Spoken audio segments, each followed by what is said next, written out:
Bom dia. Eu queria já há um tempo fazer um vídeo sobre uma pergunta que eu acho que é muito brasileira, mas que é uma pergunta que também atravessa algumas correntes importantes do pensamento do século XX, que é a pergunta: quando começou a dar merda? Né? Pelo menos para quem já transita dentro da tradição marxista, por exemplo, essa pergunta não é nova, né? As correntes do marxismo dos últimos 100 anos se dividem basicamente em torno a como elas respondem à pergunta quando começou a dar merda, certo? Os trotskistas vão dizer que começou a dar merda em 1924, quando Lenin morreu, Stalin começou a acumular poder no partido, a burocratização, etc. O exílio do Trotsky, aí depois foi tudo pro beleléu, né? O pessoal da oposição operária, os anarquistas, vão responder aos trotskistas com muito boas razões que não, que antes disso, 3 anos antes disso, em 1921, o Trotsky já estava mandando abater os grevistas de Kronstadt como perdizes, né? A famosa frase do Trotsky: abatam-nos como perdizes. Os stalinistas vão dizer que não, né, que não começou a dar merda hora nenhuma até 1989, quando miraculosamente derreteu-se tudo, né? Bom, aí tem no stalinismo duas correntes, né, a mais hard, fiel ao Stalin, que no Brasil dá no PCdoB, que acha que começou a dar merda em 1956, quando o Khrushchev denunciou crimes do Stalin, e a outra ala que fica mais fiel à União Soviética até o final, etc. Enfim, para o marxismo essa pergunta é a pergunta, né? Quando começou a dar merda. Na psicanálise também é a mesma coisa, assim. Quando é que a psicanálise virou essa maquininha regularizadora, né, normalizadora do triângulo edípico, papai, mamãe e eu, né? Foi quando Freud abandonou a teoria da sedução, ou foi antes, quando ele abandonou a hipnose, né? Enfim, a psicanálise também vive nessa discussão de quando que começou a dar merda a teoria do Freud, para não falar do fato de que a própria psicanálise em si gira em torno dessa pergunta, né? Quando você vai para o analista, para o divã, a pergunta é sempre essa: quando é que começou a dar merda? Qual foi o fato, né, traumático, etc., que desencadeou essa sequência de reações? Enfim, tudo isso é para dizer que no Brasil dos últimos anos, a bibliografia sobre o Brasil dos últimos anos, que eu tenho lido com bastante vagar, né, estou escrevendo um livro sobre o assunto, é uma bibliografia que boa parte dela atribui uma espécie de ponto inicial de quando as coisas começaram a dar merda, né? E é um mecanismo bem curioso, porque essa bibliografia corta a história brasileira, assim, em junho, ou corta nas manifestações do impeachment, uma das duas versões, e atribui àquele momento do corte inicial a responsabilidade por tudo que aconteceu depois. Então, na versão mais tosca desse raciocínio, junho seria culpado pela Lava Jato, que seria culpado pelo impeachment, que seria culpado pelo bolsonarismo, certo? Tem 4 grandes acontecimentos, né, do Brasil dos últimos 7 anos: junho, a Lava Jato, o impeachment e o bolsonarismo. De acordo com um certo raciocínio, que está muito sobre-representado nas ciências humanas e sociais brasileiras, diga-se de passagem, como diz o craque Neto,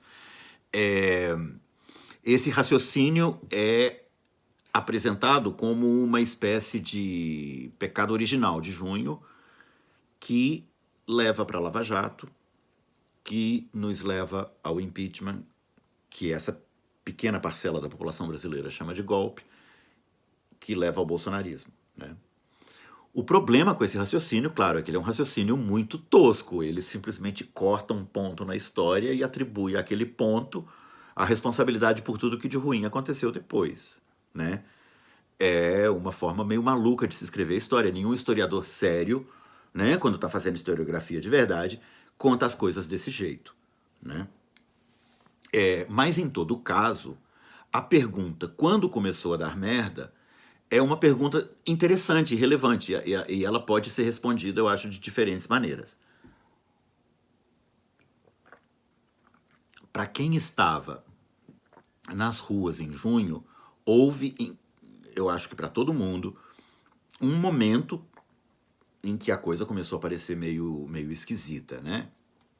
Muita gente gritando muito histérica, de camisa amarela, muita gente tendo ataques assim meio esquisitos, né? As palavras de ordem às vezes ficavam meio esquisitas. Enfim, começou ali em algum momento as coisas também a parecerem estranhas. Mas o que eu queria oferecer como brincadeira para essa turma que está procurando uma espécie de pecado original de quando as coisas começaram a dar merda é a seguinte resposta. Já que vocês querem encontrar em junho a raiz de toda a merda posterior, eu sugeriria que a gente, então, investigasse direitinho quais dias de junho que nós estamos falando, certo?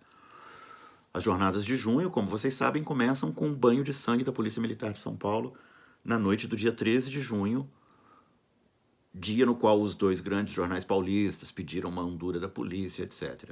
O cálculo do governo tucano, dos grandes jornais de São Paulo e também do governo petista, que era o governo ao qual se reivindicava o corte no aumento, esperavam que aquela repressão violenta amainasse os protestos. Afinal de contas, o Brasil vivia um momento de muito otimismo, né? O governo com altas taxas de aprovação, etc.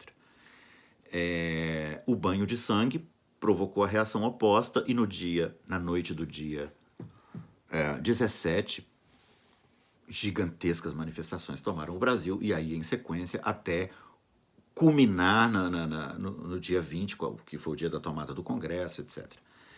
Ao longo de todos esses 10 dias, o governo federal não disse nada, absolutamente nada.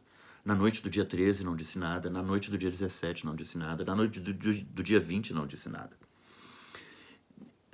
Não disse sequer uma coisa básica do tipo: peço à Polícia Militar de São Paulo contenção na repressão aos malfeitos ou aos crimes que porventura estejam acontecendo e peço aos manifestantes que se comportem pacificamente. Alguma coisa, qualquer coisa, nada. O governo federal não disse nada. E a resposta às manifestações de junho aconteceu na noite do dia 21. Eu não sei se vocês se lembram desse pronunciamento da Dilma, mas ele é um marco importante na história brasileira. Eu recomendo que quem não se lembra do que ela fez naquela noite, assista de novo. Porque se alguém quer encontrar um momento em que as coisas claramente se anunciavam assim, de que ia caminhar para dar merda, foi a noite daquele pronunciamento, né? A Dilma, depois de 10 dias calada, sem dizer absolutamente nada, fez um pronunciamento convocando uma Assembleia Constituinte parcial, que é um oxímoro, né? Se é constituinte, não pode ser parcial. Mas, enfim, uma Assembleia Constituinte parcial para fazer a reforma política. É uma espécie de automatismo pavloviano, como diz o Paulo Arantes, que o petismo cultivou ao longo da década de 2000, né? Sempre que havia alguma rebelião da base sobre os temas de corrupção, etc., a resposta estava programada, né? Companheiro, essa corrupção estrutural não vai mudar até que a gente faça a reforma política, né? E como a reforma política só poderia acontecer quando o petismo e a esquerda tivessem maioria no Congresso, tocavam-se os negócios enquanto a reforma política não acontecia, né? E ao longo desses 10 dias em que você imaginaria que alguma resposta, né, mínima de conversa com aquelas demandas, que naquele momento não eram de corrupção, de anticorrupção, eram de contra os gastos, sim, né, contra a priorização dos grandes eventos, sim, a favor da desmilitarização da polícia, pelo transporte público, pelo direito à cidade, enfim, era muito, muito maior do que o tema da anticorrupção, que depois triunfou, né? E a resposta do governo foi: vamos fazer uma reforma política. Quer dizer, é aquele momento em que realmente o governo demonstrou que não entendeu nada, né? De um lado, você tinha multidões gritando: vamos derrubar os muros, vocês não nos representam. E do outro lado, tinha um governo respondendo: vamos fazer a reforma política para acabar com a corrupção, né? Foi o próprio governo Dilma que instalou o tema da anticorrupção como, né, centro daquela coisa. Depois também o jornalismo brasileiro, especialmente a TV Globo, jogaria muito pesado nessa ideia, né? E os próprios manifestantes também, em sua maioria, também abraçariam, né, esse tema e essa bandeira. Mas no dia 20, quando houve a grande tomada do Congresso, a pauta era muito mais múltipla do que simplesmente, né, o tema da anticorrupção, né? E a resposta foi essa, misturada com uma resposta altamente punitivista, que, enfim, endurecia penas, transformava a corrupção em crime hediondo, enfim, toda essa demagogia punitivista que nós conhecemos, e que faz sucesso, né, quando se precisa de populismo penal.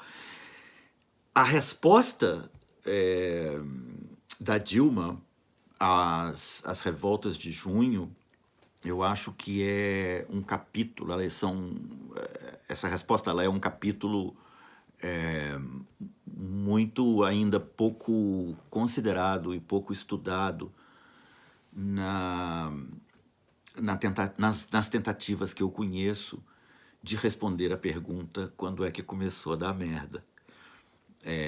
Se querem realmente estabelecer que junho é uma espécie de marco inicial a partir do qual nós vamos começar a fazer essa pergunta do quando que começou a dar merda, eu sugeriria que se olhasse então com cuidado para essa noite, que é uma noite que não houve manifestação. A grande manifestação foi no dia 20, né? Já tinha havido uma enorme no dia 17, e é o dia em que a Dilma resolve lançar, sem ter falado com ninguém, sem ter articulado com o Congresso, sem ter conversado com o vice-presidente dela, que era, nesse momento, leal e era o constitucionalista, é constitucionalista e era a ponte dela com o Congresso, né? Sem ter falado absolutamente nada com ninguém do sistema político, sem ter conversado com nenhum parlamentar durante 4 anos, ela lança uma jabuticaba jurídica sobre a qual há considerável polêmica entre juristas, né? E a proposta, obviamente, morre em menos de 48 horas, né? O que permanece da resposta dela para junho é todo o caudal punitivista que depois seria parte do caldo de gestação da Lava Jato, né? Então, é isso. Claro que eu não acho que tudo começou a dar merda na noite do dia 21, só por causa do pronunciamento da Dilma. Evidentemente não se trata disso. Essa brincadeira e esse experimento é simplesmente para levantar, apontar como é arbitrário e como pode ser, às vezes, né, ilusório, mas também divertido, se estabelecer um ponto de partida, né, na história recente e cravar ali naquele lugar a resposta para nossa eterna pergunta: quando é que começou a dar merda? É isso. Bom dia.